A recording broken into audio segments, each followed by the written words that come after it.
టీఆర్ఎస్లో ట్రావెల్ కానివ్వండి, ఏదైనా కానివ్వండి, మీ అభిమానులు కానివ్వండి, మీ ఫాలోవర్స్ కానివ్వండి, ఇంకా ఎక్కువగా ఉంటుందేమని అనుకున్న వాళ్ళకి ఎంతో కొంత నిరాశ, నిస్పృహ లేకపోతే అసంతృప్తి అయితే ఉన్నదంటారు. నేనైతే తృప్తిగానే ఉన్నా. మీరున్నారు. నేను క్యాడర్ను కూడా కాపాడుకుంటా అనే నమ్మకం నాకు ఉన్నది. దాని అభిమానం కూడా కాపాడుకుంటా.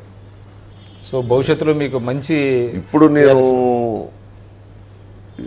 సీనియర్స్ చాలామంది ఉన్నారు, వాళ్ళు పనిచేసిన వాళ్ళు. వాళ్ళకి కాదని నాకు ఇచ్చినా అది బాగుండదు. కొద్దిగా ఓపిక పట్టేదానికి సిద్ధంగా ఉన్నాం. అందులో మీ జిల్లా కూడా చాలా సంక్లిష్టమైనది. ఎక్కువ మంది నేతలు టీఆర్ఎస్లో ఉండటం ఇదంతా కూడా, అంటే ఇవన్నీ తెలుసుకొని మీరు ముందుగానే తెలుసు కాబట్టి ఎక్కువ నేను నా స్వార్థం కంటే ఎక్కువ నా నియోజకవర్గ ప్రజల శ్రేయస్సు కోసమే, నేను అభివృద్ధి కోసమే నిర్ణయం తీసుకున్నాను. అంటే ఈ గత 5 ఏళ్ళలో నేను ఏం చేయలేకపోయాను ఉద్యమం పేరు మీద. ఇంకా చేయకుండా నేను ప్రజలను ఇబ్బంది పెట్టడం, ఇంకా నమ్మకం ఉన్నది నా మీద. సరే ఏదో కారణం వల్ల చేయలేకపోతున్నాడు, రేపు రాబోయే రోజుల్లో మాకు న్యాయం జరుగుతుంది దయాకరదా అనే నమ్మకం వాళ్ళకు ఉన్నది. ఆ నమ్మకం రాను పోగొట్టుకోవద్దనే ఉద్దేశంతో నాది నియోజకవర్గంలో చెప్పుకోదగ్గ అభివృద్ధి పని ఈ 4-5 నెలల్లో ఏం చేయగలిగారు? వాటర్ గేట్ పెట్టారు.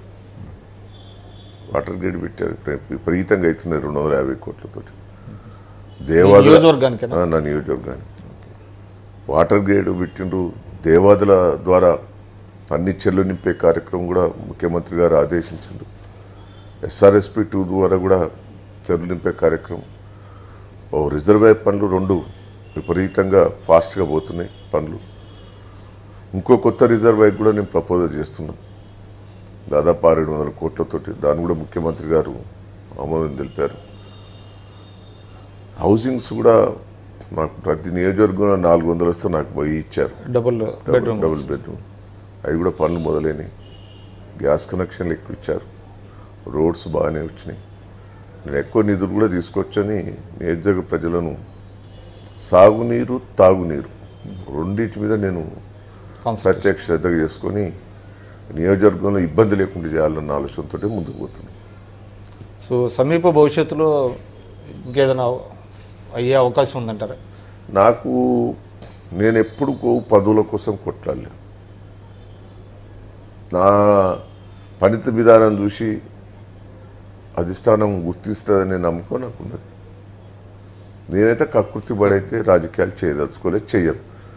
నేను 35 ఏళ్ళ రాజకీయాలలో ఇంతవరకు ఒక అవినీతి ముద్ర లేదు, నాకు ఒక కన్నింగ్ నేచర్ అనే ముద్ర లేదు, మోసం చేసిందనే పేరు లేదు. నాకు పగో అయినా కూడా అడిగితే దయాకరం మంచివాడు అంటారు తప్ప చెడ్డ పేరు అయితే సంపాదించుకోరు. సో అది కాపాడుకుందాం అనుకున్న ప్రయత్నం. ఓకే దయాకరావు గారు, థ్యాంక్ యూ.